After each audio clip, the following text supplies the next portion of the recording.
Srinivasan or Swamiji, as his devotees respectfully address him, was born to Sri A. Venkataraman and Srimati Rukmini Raman, a pious couple, as their second child. A God-fearing and religious person, Sri Venkataraman was a practicing lawyer in the Supreme Court of India. Sri Swamiji's first teachers were his parents. Sri Venkataraman, his father, was a self-made man, a successful lawyer and a devout person. Swamiji's mother, Srimati Rukmini Raman, a pious, gentle, loving person with a calm demeanor, is the very embodiment of patience. As a devoted wife and loving mother, Srimati Rukmini taught the rudiments of spirituality to the child. She is verily a mother to all in the organization, offering solace through her soft speech, understanding and compassion.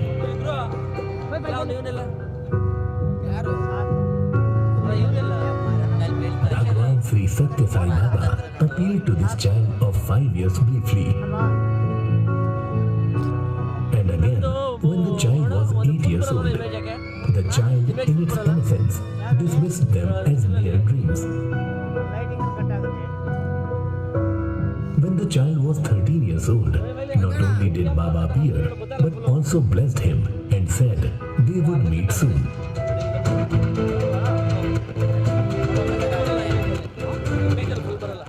The very next day, a schoolmate gave this boy a photo of Bhagwan Baba.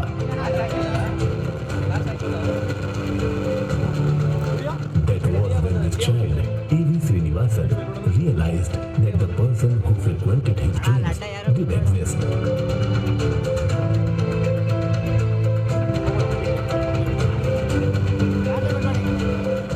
That same day, he developed backache playing football. The pain only worsened by the day, and no treatment would provide relief. The doctors had then given up on him and declared that he had but a very short time left to live.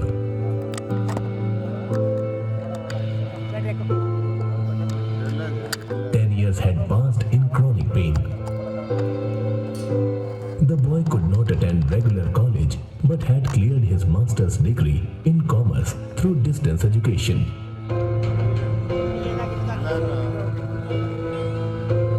Meanwhile, Swami appeared to him routinely and taught him the essence of the Vedas, Shastras, and Yoga, and gave him the required spiritual knowledge.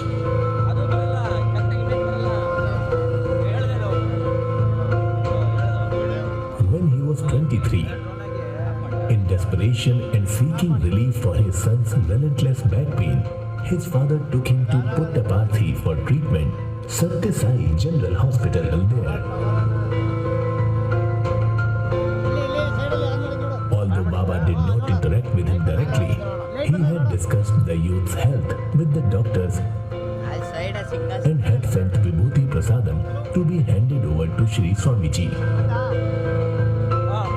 On partaking of the Vibhuti, Swamiji had a sound and pain-free sleep for the first time in about a decade.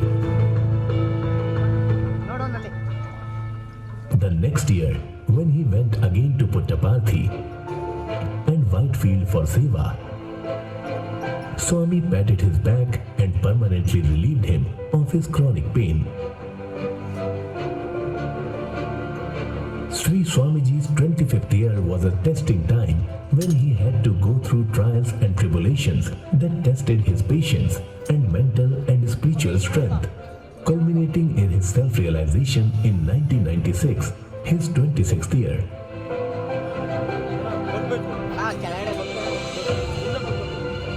From 1996 till 2005, when Sri Srinivasan was asked by Bhagwan Baba to move to Puttaparthi, it was a roller coaster ride when he discovered many hitherto latent power of healing, materialization, divination, etc.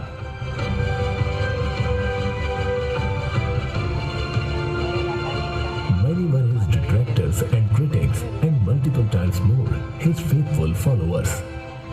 Bhagwan Baba, in his infinite grace, had given many interviews to Sri Srinivasan and also bestowed on him the opportunity to conduct the Satya Sai Vrat Kalpa with 2000 couples participating in the event. It was a resounding success. In October 2009, in Baba's final interview with Sri Srinivasan, Bhagwan revealed that he was his very life breath and promised to be with him in all his ventures.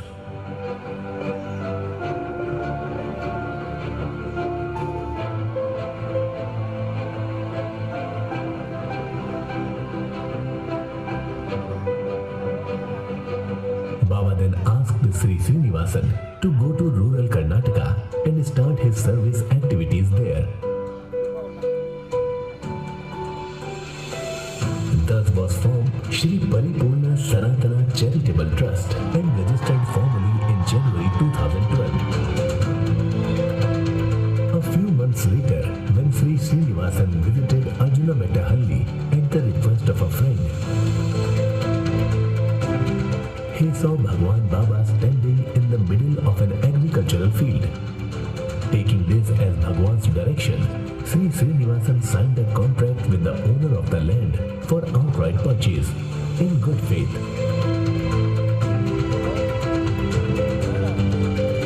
There was only faith and trust in Bhagwan, but no known source of funds to pay for the purchase. By this time, many of Bhagwan Baba's international devotees sought out Sri Srinivasan for solace and benediction, drawn by the divinity in him.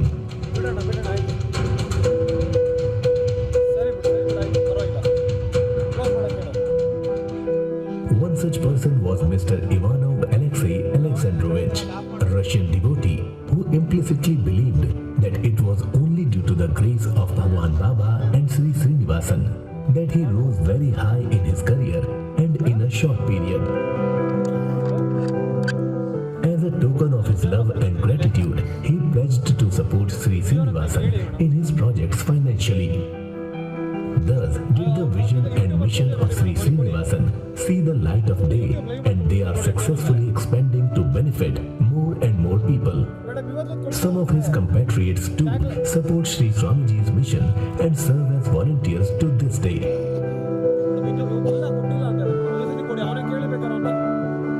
Notable among them is Miss Tatsiana, who has taken up Indian citizenship to devote herself full-time to this noble cause.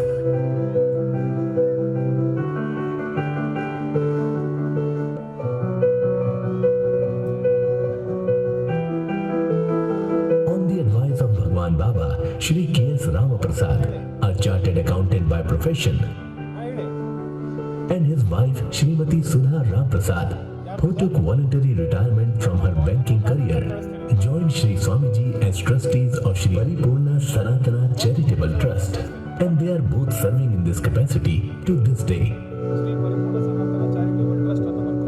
The inclusive philanthropic objectives of the trust of providing integrated welfare services include home, education, and healthcare for the aged, the differently abled, and intellectually challenged children and adults, free of any charge.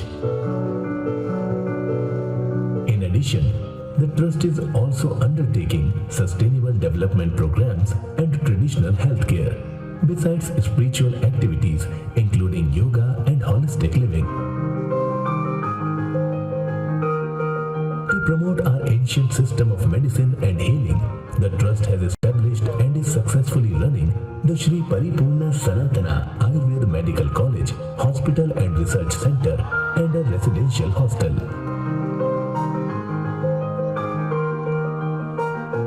Social welfare.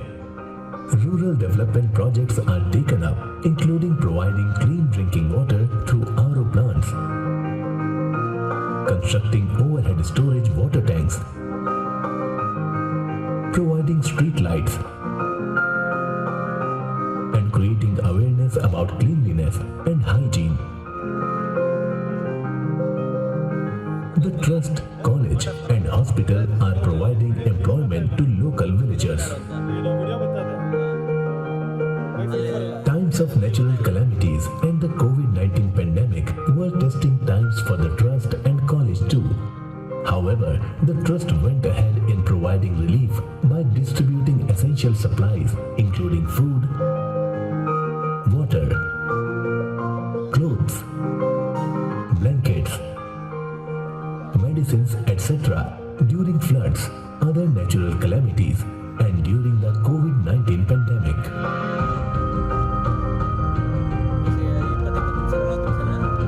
Women empowerment. Promoting equal rights and opportunities for a society free from gender discrimination and violence. The trust is empowering women through vocational training. The trust is also promoting the concept of primary health care through Ayurveda by holding awareness classes to teach simple home remedies. Education. In the field of education, the trust is supporting deserving students to pursue their education by providing scholarships. Disability inclusive development. Not to forget the responsibility towards those who are intellectually or physically challenged or differently abled. The trust promotes disability inclusive development by providing equal rights and opportunities for persons with disabilities through inclusion and rehabilitation programs for them.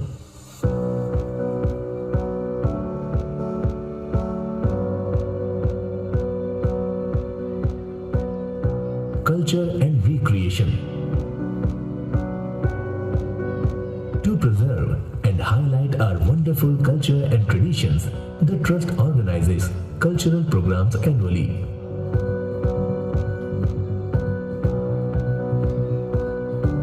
Facilities for sports,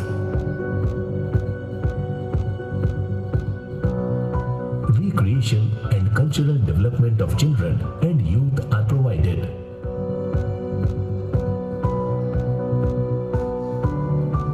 Talented, new and upcoming artists are promoted by giving them a chance to perform.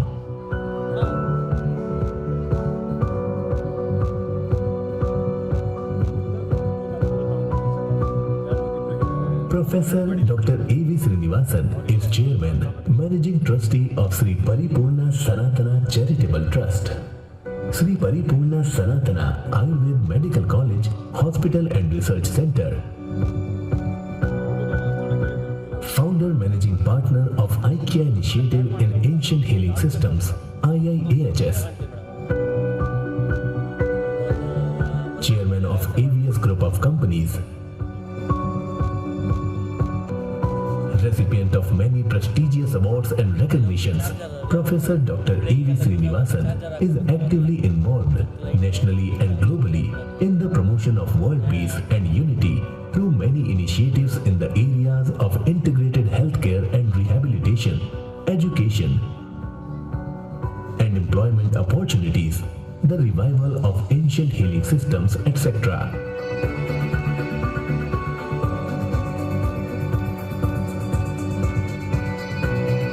Professor Dr. A.V. Srinivasan, also appointed President of the Southeast Asia region by the Alliance of Peoples of the World, was given the honor of being one of 5 speakers at their ASM Global Summit on February 22-23, 2022, Moscow, to speak on healthcare problems of the world and the experience of the international community in promoting healthy lifestyles, where he was conferred with the Ambassador of Peace Award.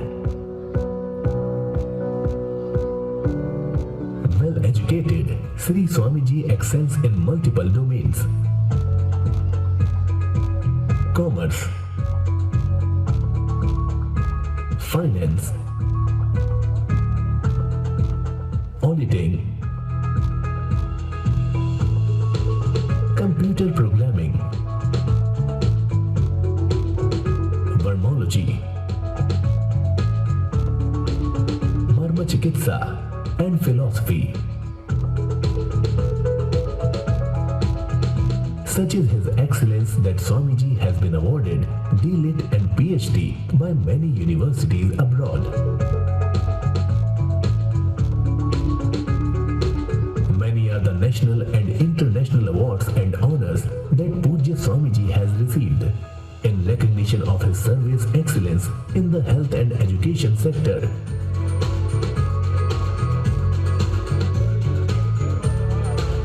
His untiring and selfless service to society, his dedication, leadership, support for humanitarian and human rights, his divine qualities among others. Yet, what distinguishes Pujya Swamiji from the average individual and makes him stand out in a crowd are his qualities of compassion, care, and total dedication to the cause taken up. Unaffected by the illusory world and its vagaries, he holds steadfast to the eternal truth. Swamiji stresses the importance of service as a means to liberation and self-realization. Working tirelessly and relentlessly, day and night, Sri Swamiji ensures the successful completion of any given project that has been taken up. Leading by example, Sri Swamiji appears to be a hard taskmaster, but he is hard on himself too, praying and meditating through the night, working the whole day in guiding the staff, devotees, and spiritual aspirants, traveling to raise funds, and innumerable other activities associated with a growing organization. Yet his soft heart melts instantly seeing the suffering of fellow men. Leading a celibate life, Pujya Swamiji imparts a spiritual touch to the lives of persons who come to meet him. He is uncomplicated and lucid in explaining the innumerable queries raised by people in satsang. Pujya Swamiji has written a few philosophical books based on direct communication from Bhagwan Shri Shri Shri Satya Sai Baba on Vedas and Vedantas. 3 of these are published and are available on the website of the Trust, and 2 others are in various stages of editing.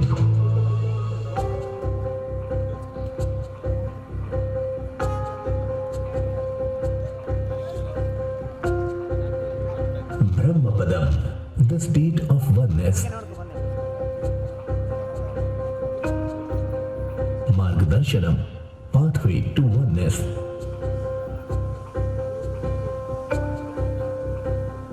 Prema Amritam, nectar of oneness. Parimala Sudha. Vedanta Sara, book in progress. Marma Chikitsa based on nervous system, part 1. Marma Chikitsa based on nervous system, part 2.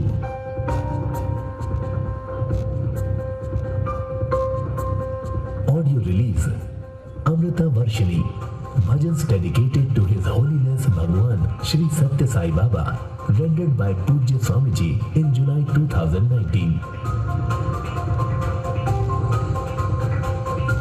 As founder and managing trustee of Sri Paripurna Sanatan Charitable Trust, founder chairman of Sri Paripurna Sanatan Ayurveda Medical College, Hospital and Research Center, Pujya Swamiji firmly believes that the blessings of Bhagwan Shri Satya Sai Baba will take forward to avowed mission successfully.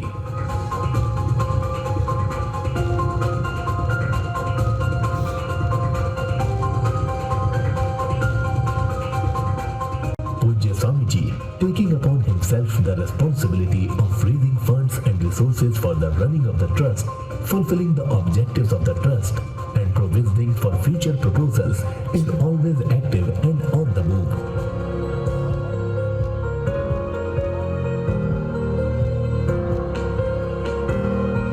Pujya Swamiji puts his heart and soul into all matters of the trust.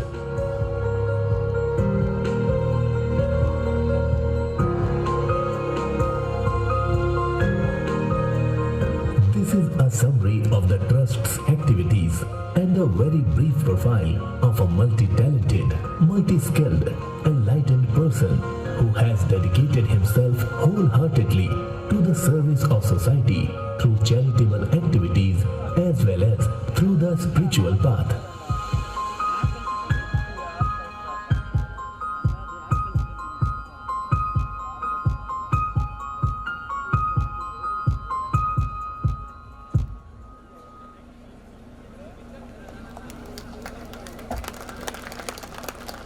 Dear Swami, ladies and gentlemen, my name is Alexey Ivanov and I am CEO of Evraz PLC, steel and mining company with the listing at London Stock Exchange and operations in Russia, US and Europe. But today, on the 10th anniversary of Sri Paripurna Sanatana Charitable Trust, I am addressing you as an individual, one who got acquainted with Pujya Swamiji back in 2004. It has been eventual life since then. 70 years back, I could not have imagined that I would stand here in front of you and with a great honor congratulate Swami and the Trust for the 10 years of difficult and fruitful work. I am often asked by people as to why I am associating with Swamiji, and I have a very simple answer for that.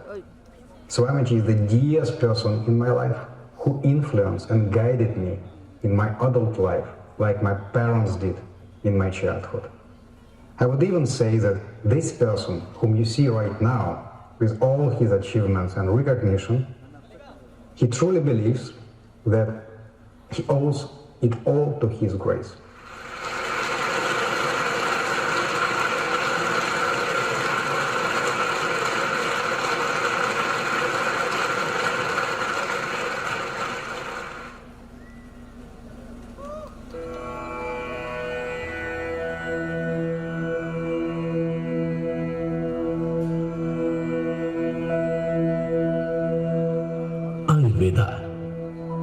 Ayurveda, an ancient system of healing, health and medicine, is regarded as the oldest system of healthcare, with writings dating back to 5,000 years and an even longer oral tradition.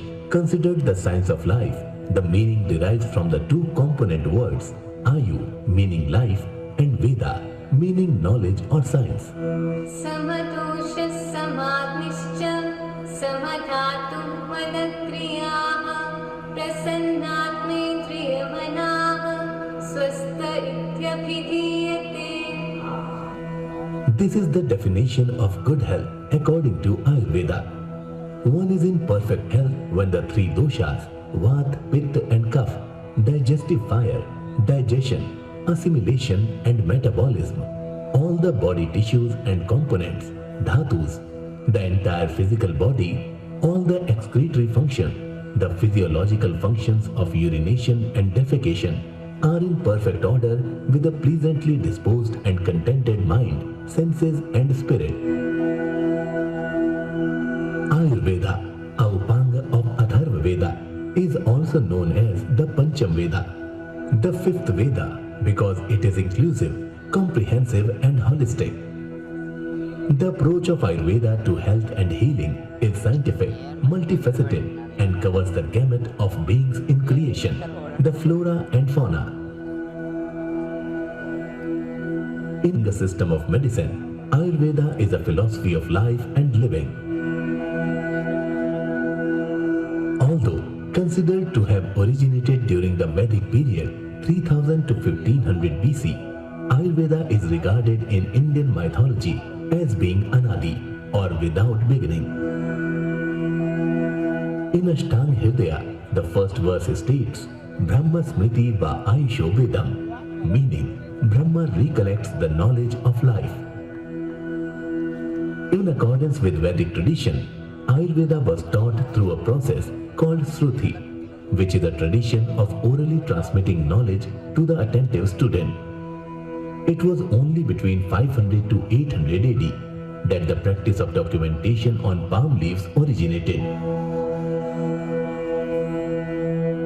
Brahma then taught it to his son Daksh Prajapati. And from there, the lineage continues with Ashwini deities and Indra. Indra gives this knowledge to sages Atri, Dhanvantri, an incarnation of Vishnu, and Kashyap. The great trio of Ayurveda, Charak, Shushruta, and Vagbhata, trace their lineage to these three great sages respectively.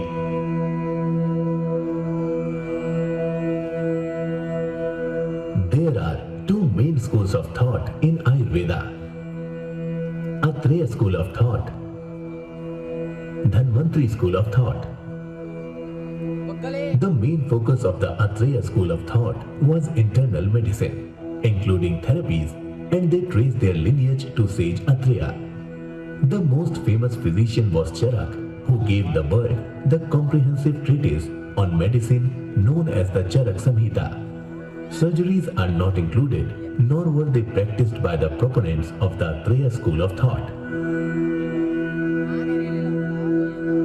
In contrast, the Dhanvantri school of thought heavily focused on and propounded surgery.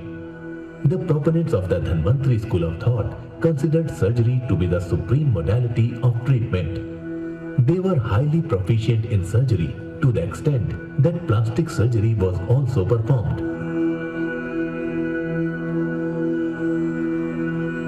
Acharya Charak, of whom not much is known, is considered to be an incarnation of Adi Shesha, a primordial, eternal being created by Lord Vishnu. It is said that Adishesh was so moved by the suffering of mankind that he incarnated as Charak to bring solace to those in pain and cure their afflictions. Charak was a wandering sage said to have lived in the 3rd century BCE. The Charak Samhita comprises 8 sections, 120 chapters, and 11,000 verses, and covers 8 major areas of medicine.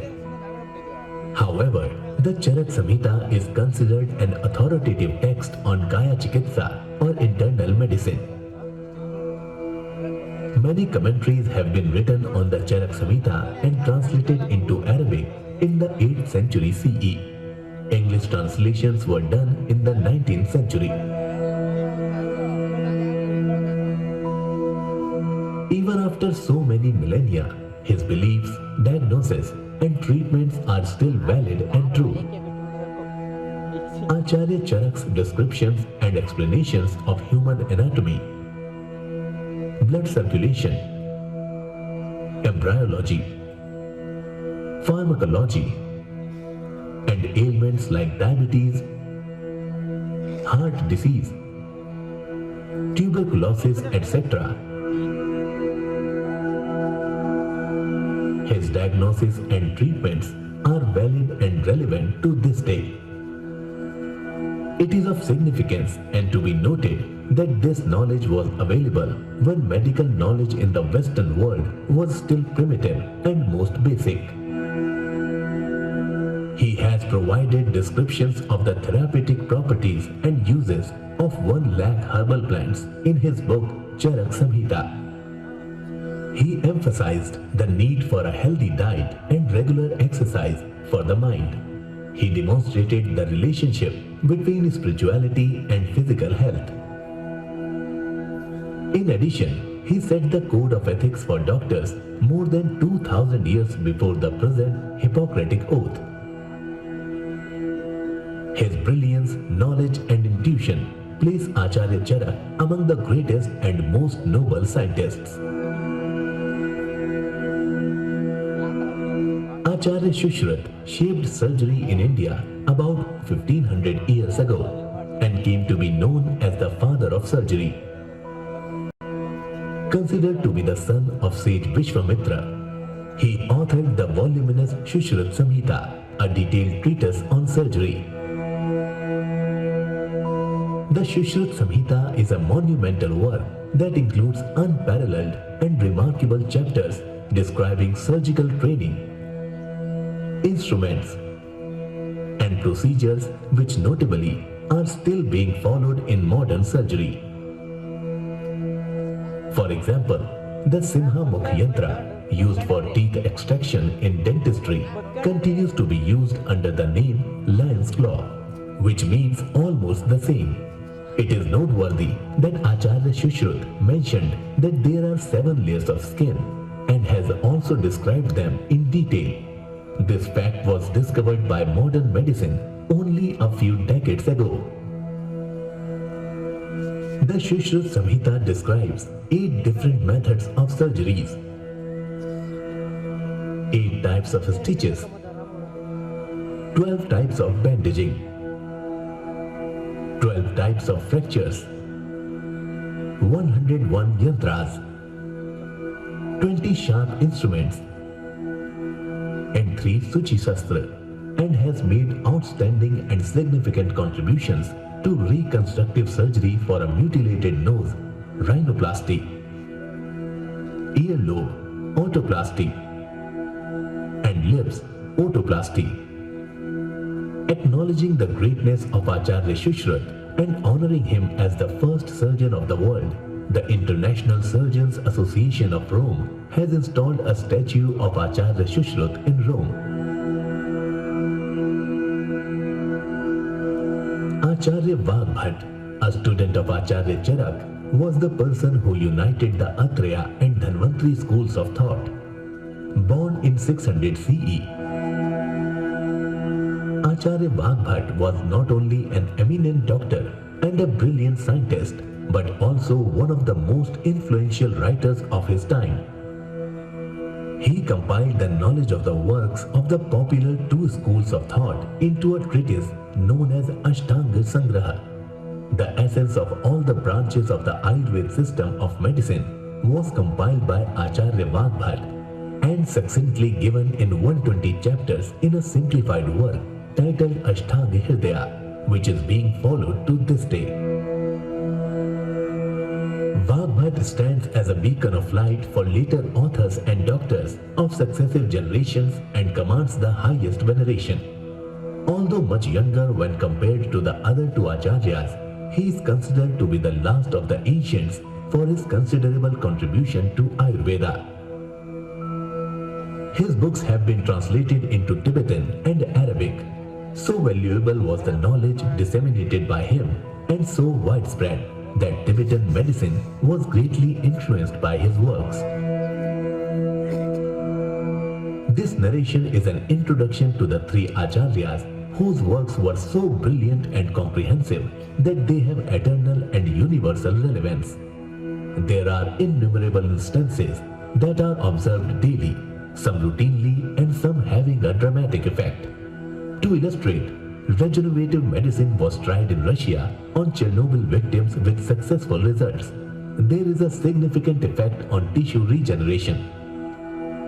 The aim of Ayurveda is स्वस्थस्य स्वास्थ्यरक्षणम् आतुरस्य विकारप्रशमनं च, meaning protecting the health of healthy people and curing the ailments of diseased ones.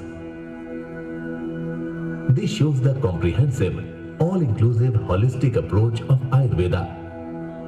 This aim is incorporated in every sphere and branch of Ayurveda.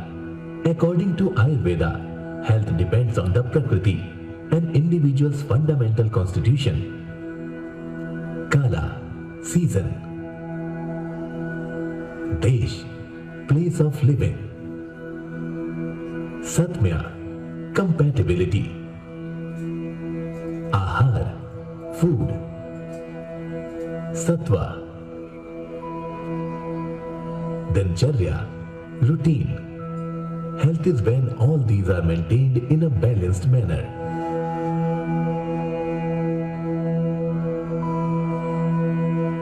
The tools prescribed by the acharyas to deal with all these factors are Dincharya, daily regimen.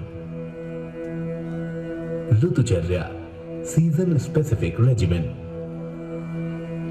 Sadvaritta, moral codes of conduct. Patya, ideal foods based on Kala Desha Prakriti.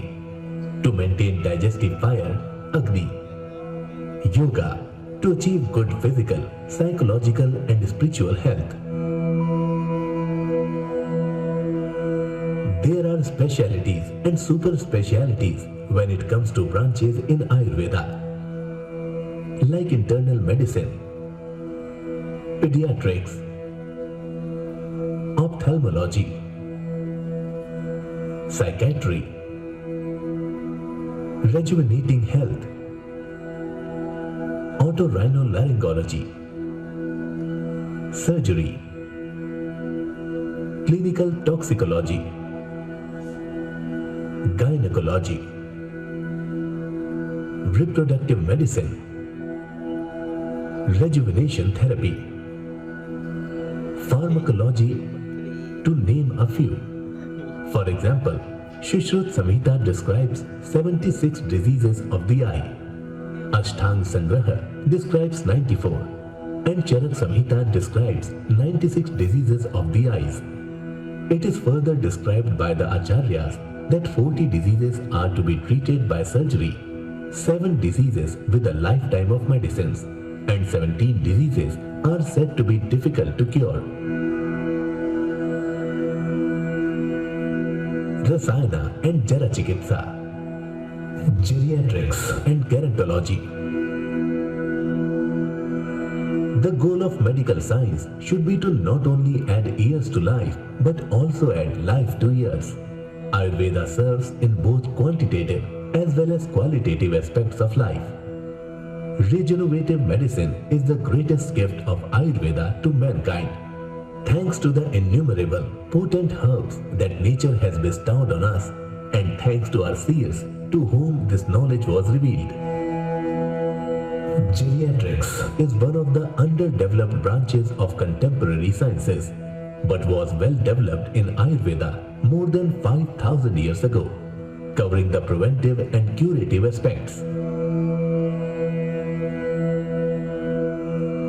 Today, human life expectancy has been raised significantly, but unfortunately and ironically, it has also become the cause of increasing morbidities and disease.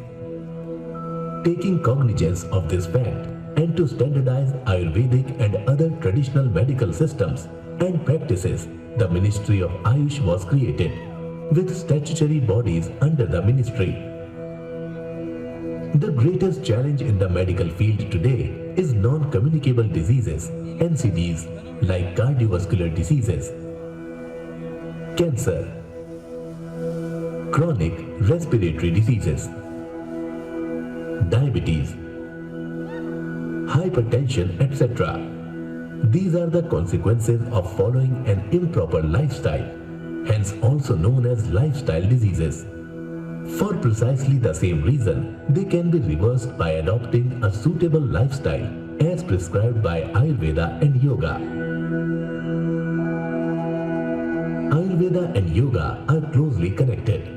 They both originate from the Vedas and are based upon the principles of Triguna and Panchamahabhuta. Yet another common factor is the understanding that physical health is dependent on the health and balance of the mind. In yoga, the body purification procedures have been explained as Shatkriyas, while in Ayurveda, they are known as Panchakarma. Both Ayurveda and yoga state that a healthy body, mind and spirit are vital for fulfilling the 4 aims of life: Dharma, Artha, Kam and Moksha. Ayurveda, being the science of life, is highly relevant today to counter this situation and restore good health, quality of life, and in managing a correct and appropriate lifestyle. The foresight and knowledge of the Acharyas were so great and accurate that they have prescriptions to factor in the lack of clear demarcations in seasons in various countries. There are 3 lakh Ayurveda medicines made available to us today, with 5,000 Ayurvedic pharma companies. The medicines are so safe that 99% of Ayurvedic medicines are considered suitable for pregnant ladies. Going by evidence, especially during and post-pandemic, and considering its universal application, Ayurveda is well qualified to become the future international system of medicine.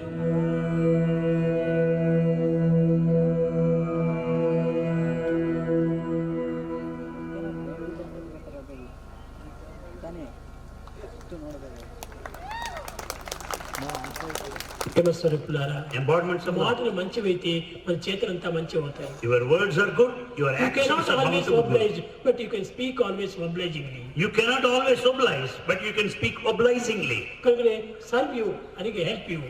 So serve everybody and help The everybody. best way to love God is to love and serve all. The best way to love God is to love all and serve ఆ all. రెండింటిని మీరు పెంచుకోండి. Develop this అందరినీ quality. ప్రేమించండి, అందరినీ సేవించండి.